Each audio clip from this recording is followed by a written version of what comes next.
Start recording और ये share हो गया। लिंक कॉपी करके सब मेल पे डाल के दे देना ना। अब आप 10 मिनट का पढ़ा लीजिए इसको। अच्छा अच्छा।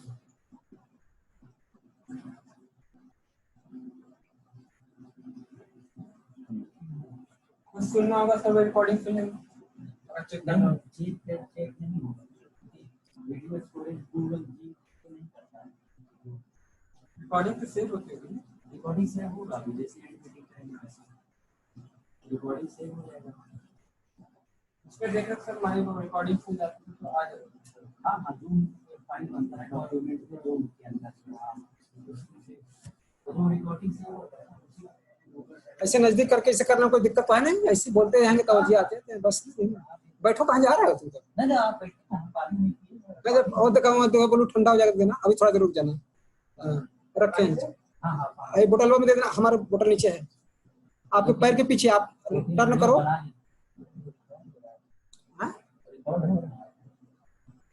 अरे यार इसको कट करो, कट करो इसको, कट कर दो ना, हो जाएगा। हेलो, और आप लोग कैसे हैं? ठीक हैं? अच्छा, कोरोना से स्वस्थ हैं ना? ठीक है, आज हम लोग थोड़ा ह्यूमन ऑर्डर की बात करते हैं। ह्यूमन ऑर्डर, अभी आप लोगों ने सामान्य नेचर ऑर्डर का हम लोगों ने पिछले क्लास में डिस्कशन किया था, जिसमें 4 स्टेट का हम लोगों ने डिटेल में स्टडी किया। यहाँ पर ये जो हमारा कॉन्टेक्स्ट है, ये dimension of human order, human order के कितने डायमेंशन होते हैं। तो पहली बात यहाँ पर हम लोग डिस्कस करेंगे कि human order, what does it's mean कि we are going to discuss the human order. इसका आशय क्या है कि हम लोग ह्यूमन ऑर्डर की बात कर रहे हैं। Human order in the sense कि एक ह्यूमन को चाइल्डहुड से लेकर के पूरे इसके होल लाइफ साइकिल में कितने स्टेजेस आते हैं। तो इन सारे स्टेज को एक बच्चा जन्म लेता है और वो फिर किशोर होता है, फिर प्रौढ़ावस्था को आता है, फिर वृद्धावस्था को आता है, और इस तरह से वो अपनी पूरी लाइफ को कंप्लीट करता है।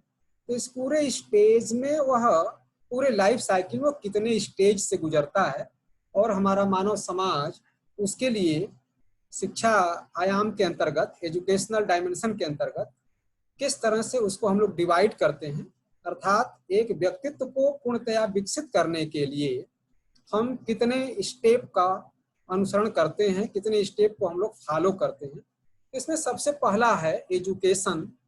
हम यहाँ पर 8 आयाम की बात करेंगे। होल ह्यूमन ऑर्डर को, होल ह्यूमन व्यक्तित्व को, एक पूरे मानव व्यक्तित्व को शुरू से लेकर के अंत तक हम 8 स्टेज में कैटेगराइज करके डिस्कस करते हैं। जिसमें पहला होता है एजुकेशन, नोट कर लें आप लोग। पहला है एजुकेशन, या स्लाइड पर दिख रहा होगा। दूसरा है हमारा हेल्थ, तीसरा है जस्टिस, चौथा स्टेप होता है प्रोडक्शन एंड सर्विस, पांचवा स्टेज है एक्सचेंज एंड डिस्ट्रीब्यूशन, छठा स्टेज है राइट यूटिलाइजेशन, सातवां स्टेज है प्रिजर्वेशन, और लास्ट 8वां स्टेप होता है एडमिनिस्ट्रेटिव सर्विस। तो देखिए यहाँ पर जब इंसान पृथ्वी पर आता है तो सबसे पहले हम उसको एक ट्रेनिंग देते हैं। हमारे यह ट्रेनिंग, जिसको हम लोग बाद में एजुकेशन का नाम देते हैं, यह घर से, पेरेंट्स से शुरू होता है। और आप यूँ कहें तो जब बच्चा उदरस्थ होता है तभी से उसका एजुकेशन या ट्रेनिंग प्रारंभ हो जाती है। तो सबसे पहला उसका जो टीचर होता है उसकी माँ होती है, फिर पिता होते हैं, पेरेंट्स होते हैं, फिर फैमिली मेंबर होते हैं, फिर उसके नेबरर होते हैं, पड़ोसी होते हैं, फिर समाज में वो आता है, फिर स्कूल में आता है, कॉलेज में आता है, विश्वविद्यालय में आता है, और होल द लाइफ वह कुछ न कुछ सीखता ही रहता है। और दूसरा है हेल्थ। तो देखिए हेल्थ और एजुकेशन दोनों एक दूसरे के बहुत ही कोरिलेटेड हैं। तो ऐसा नहीं है, कोई ये मैथमेटिकल सीक्वेंस नहीं है कि पहला एजुकेशन हो दूसरा हेल्थ हो। हम हेल्थ को भी पहले पर रख सकते हैं, दूसरे पर एजुकेशन को रख सकते हैं। कहने का आशय हमारा है कि एक हेल्दी मनुष्य को हम जो सबसे पहला उसके साथ सामाजिक प्रक्रिया शुरू करते हैं वो होता है एजुकेशन। अर्थात सबसे पहले हम हेल्थ को ही यहाँ पर प्रायोरिटी देते हैं। अगर एक हेल्दी बच्चा हमारा है, वह उसका हेल्थ कंप्लीट है, जैसा शिक्षा शास्त्री और तमाम प्रकार के स्कॉलर्स इस बात को इंडिकेट करते हैं कि सबसे पहले हमें अपने हेल्थ पर ध्यान देना चाहिए। अब हेल्थ के बाद जो है उसका जो दूसरा जीवन का सबसे महत्वपूर्ण स्टेप होता है वो होता है एजुकेशन। फिर उस जैसे जैसे वो बड़ा होता है फिर हम सामाजिक न्याय की बात करते हैं, जिसे यहाँ पर जस्टिस किया गया है। और इसके बाद वो बच्चा आता है, with rest of the nature वो वर्क करता है, वो प्रोडक्शन जिसे यहाँ पर दिया गया उत्पादन उसके द्वारा होता है। उत्पादन में वह सर्विस, इसी के साथ हम लोग लेते हैं सेवा भाव। उत्पादन हमारा सेवा भाव से हो, इसलिए इसको लिंक किया गया है उस production and service. 4th point पर स्लाइड में आप देख रहे हैं। पांचवा है एक्सचेंज एंड डिस्ट्रीब्यूशन। जो कुछ आपने बनाया उसका आप जो है एक्सचेंज करेंगे अपनी आवश्यकता के अनुसार या डिस्ट्रीब्यूट करेंगे विथ प्रॉपर मैनर। फिर हम इस बात को भी ध्यान रखते हैं कि हम उस चीज का जो चीज प्रोडक्शन हुआ है उसका हम राइट यूटिलाइजेशन कर सकें, और आवश्यकता पड़ने के पर या आवश्यकता के अनुसार हम कुछ चीजों को प्रिजर्व भी करते हैं।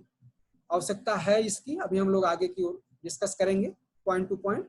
और लास्ट में होता है एडमिनिस्ट्रेटिव सर्विस। एडमिनिस्ट्रेटिव सर्विस हम यहाँ पर लास्ट पॉइंट रखते हैं, क्योंकि हमारा जो मानव समाज है, व्यक्ति का जीवन है, यह अनुशासित क्रम से चलता रहे। इस स्वतः अनुशासन को लेकर के, आत्म अनुशासन से चल करके हम प्रकृत अनुशासन तक पहुंचते हैं, जिसे हम यहाँ पर एडमिनिस्ट्रेटिव सर्विस के नाम से शो कर रहे हैं।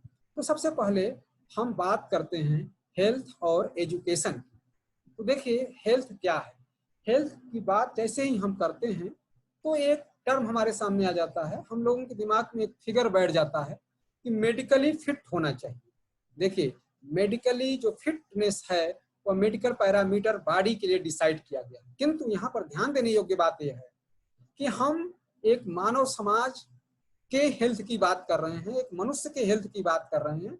और यहाँ पर इस पेपर में, इस सब्जेक्ट में हमने आपको बताया है कि हम न तो सिर्फ व्यक्तित्व, हम न तो सिर्फ शरीर हैं, ना ही सिर्फ आत्मा है या सेल्फ हैं, हमारा कोई एग्जिस्टेंस है सेल्फ और बॉडी के बीच में। अर्थात एक व्यक्तित्व के निर्माण में सेल्फ, जिसे आप आत्मा भी कहते हैं, कॉन्शियसनेस भी कहते हैं, आई भी उसे कहते हैं, मैं हूं, और बॉडी है, दोनों का जो कंबाइंड रूप होता है, जो सम्मिलित रूप है, वो एक व्यक्तित्व है। अगर एक किसी व्यक्तित्व की हम बात करते हैं, किसी स्टूडेंट की हम बात करते हैं, किसी व्यक्ति की बात करते हैं, तो जनरली हमारा ध्यान उसके शरीर पर जाता है, किंतु ऐसा नहीं है, यह उसका अधूरा परिचय है। शरीर हमारे सामने भौतिक रूप से दिखलाई अवश्य पड़ता है, फिजिकली हम उसको विजुअलाइज करते हैं, लेकिन यह शरीर टूल है। आपको हमने बताया है और पिछले के क्लास में हम लोगों ने डिस्कशन भी किया है कि हमारा जो व्यक्तित्व है वह कंबाइंड फॉर्म है, सम्मिलित रूप है सेल्फ और बॉडी का। तो हम जिसको विजुअलाइज करते हैं वह विजुअलाइजेशन हमारा बॉडी का है, जो दृश्यमान है, भौतिक रूप से हमारे सामने उपस्थित है। हम व्यक्ति को देखते हैं, उसके शरीर को देखते हैं और उसको हम तथा उचित जो भी हमारा फंक्शन है उसके साथ हम इंटरेक्ट करते हैं, किंतु हमारी जो बॉडी है वह रेगुलेट होती है एक अनदर शक्ति से, एक अनदर फोर्स से, एक अनदर फैक्टर से, जिसे हम कॉन्शियसनेस या सेल्फ कहते हैं। तो हमारी बॉडी, हमारा व्यक्तित्व हेल्दी है, यानी कि इस कॉन्टेक्स्ट में हमारा हेल्थ का जो पैरामीटर है कि हमारा सेल्फ और body both should be run in correlation to each other, means there should be a positive correlation between self and body. Whatever we feel should be realized by, identified by our body, and our body organ should be function according to the information provided by ourself. Therefore, according to this context, health means our self and body both are in their proper function. हम जो feeling महसूस करते हैं, जो input हम body को देते हैं, बॉडी उसे रिसीव करती है, और रिसीव की हुई इनपुट को, रिसीव की हुई इंफॉर्मेशन को बॉडी अपने आर्गन के माध्यम से, बॉडी का जो आर्गन है, जैसे हैंड है, जैसे आपको एक हमने इंस्ट्रक्शन दिया कि कुछ लिखिए, तो आपको ये इंफॉर्मेशन मिला, सबसे पहले इंफॉर्मेशन आपके सेल्फ को गया और सेल्फ ने आपके बॉडी को एक इनपुट दिया कि हमको लिखना है। अब लिखने का काम कौन करेगा? लिखने का काम हाथ करेगा, चाहे आप दाहिने हाथ से लिखते हो या बाएं हाथ से लिखते हो। तो आपको यहाँ से किसी दूसरे कॉलेज पर जाना है, कोई कंपटीशन का एग्जाम देना है, वहां पर जाने का काम कौन करेगा? बॉडी करेगा। कुछ दूर पैदल चलना है तो चलने का काम कौन करेगा? पैर चले करेगा, किंतु लिखने का काम हाथ करेगा। कोई चीज को सुनना है, सुनने का काम हमारा कान करता है। कोई टेस्ट है तो जिह्वा करती है। किसी सेंसेशन को आप महसूस करते हैं तो उसके लिए दृष्टि है, स्किन है, हमारे जो ज्ञानेंद्रियां हैं उसको सेंस करती हैं। तो हमारी बॉडी के जो फंक्शन है, ये बॉडी के फंक्शन हमारे इनपुट के अकॉर्डिंग अपने अपने रोल को पे करते हैं। और बॉडी के द्वारा रिसीव के इंफॉर्मेशन अगर हम सेल्फ को देते हैं, जैसे कोई प्रॉब्लम हमारे सामने आती है, उस प्रॉब्लम को हम आंख से विजुअलाइज करते हैं, तो उसके लिए क्या आवश्यक कार्रवाई हो या सेल्फ से डिसीजन हम लेते हैं। जैसे अगर आपको एंथीसिया दे दिया जाए, डिस्कनेक्ट कर दिया जाए सेल्फ और बॉडी से, तो आपके बॉडी के ऊपर कोई भी ऑपरेशन हो रहा है, सेल्फ को पता नहीं चलता, आपको पेन नहीं होता है। आपके सामने आप सोए हुए हैं गाढ़ी निद्रा में और कोई आपका परिचित मित्र आपके कमरे में आए और अगर आप जग नहीं पाए तो आपको पता नहीं चलता। गाढ़ी निद्रा में आप जो अनकॉन्शियस अवस्था में हैं, तो जो विजुअलाइज करते हैं वो इंफॉर्मेशन आपके सेल्फ को मिलता है और self will take the decision what should be do with that person या दैट सिचुएशन। तो कहने का आशय है कि एक व्यक्तित्व के निर्माण में हमारे सेल्फ और बॉडी दोनों का बराबर का सहयोग है, दोनों का बराबर की सहभागिता है। और इस सहभागिता के निश्चित रूप को एक नया आयाम देने के लिए, एक सुशिक्षित आयाम देने के लिए, सुव्यवस्थित आयाम देने के लिए, वेल डिफाइंड वेल माइनर आयाम देने के लिए हम एक ट्रेनिंग लेते हैं और उस ट्रेनिंग को ही हम एजुकेशन के नाम से यहाँ पर कह सकते हैं। और ये ट्रेनिंग हमारे शुरू से लेकर के डे फर्स्ट से लेकर के last day of the life चलता ही रहता है, जो कि हमारे एजुकेशन के दायरे में आता है, एजुकेशन के प्रोग्राम में आता है। अब हमारा एजुकेशन कैसा हो, इसका कंटेंट क्या हो और इस कंटेंट का प्रोसेस क्या हो, ये हमारा अलग बिंदु होता है। तो हम यहाँ पर ब्रीफ में अभी बताएंगे कि एजुकेशन से क्या आशय हमारा है। बहुत सारे इसके डिफिनेशंस हैं, लेकिन मैं आपको बताऊं एजुकेशन का जो शाब्दिक अर्थ है, वर्ड मीनिंग है इसका एडू प्लस केटम, जो अंदर से बाहर की ओर आता है। एडू मीन्स होता है अंदर, केटम मीन्स होता है बाहर, दोनों को संयोग से एजुकेशन बना हुआ है। तो आपके अंदर जो अंतर्निहित शक्ति है, उस अंतर्निहित शक्ति को विकसित करने के लिए हम आपको एक हमसे मेरा मतलब है एक समाज का, एक इंफ्रास्ट्रक्चर का, एक सामाजिक स्रोत का एक आपको व्यवस्था दी जाती है और वह आपके अंदर छिपी हुई पोटेंशियल को वह विकसित करने में सहायक होता है और आप अपने पोटेंशियल को पूर्ण रूप से विकसित करके अपने जीवन को आगे की ओर बढ़ाते हैं और वह जीवन की प्रक्रिया सबके लिए लाभप्रद हो, सबके लिए सृजनात्मक हो, आपके लिए भी सृजनात्मक हो और with rest of the nature. जैसे जैसे हम लोग आगे की ओर बढ़ेंगे बात करेंगे, यह एजुकेशन सिर्फ व्यक्ति के लिए नहीं है, इसके बहुत सारे आयाम हैं। आपसे शुरू होगा, आप ब्रेड एंड बटर अर्न करेंगे, अपने ऊपर जो डिपेंडेंट हैं, पेरेंट्स हैं, आपके अपने परिवार हैं और इसके साथ साथ सामाजिक दायरे में आप इसका उपयोग करेंगे और अल्टीमेट आप जो है रेस्ट ऑफ द नेचर के साथ हम इसका उपयोग करते हैं और रेस्ट ऑफ नेचर के साथ जो हमारी सहभागिता होती है, उस सहभागिता में हम इसका पूर्ण योगदान देते हैं। अतः हम एजुकेशन और आने वाले बिंदुओं को क्रमशः डिस्कशन करते रहेंगे। ठीक है ना, अगले वीडियो में फिर हम कंटिन्यू करेंगे।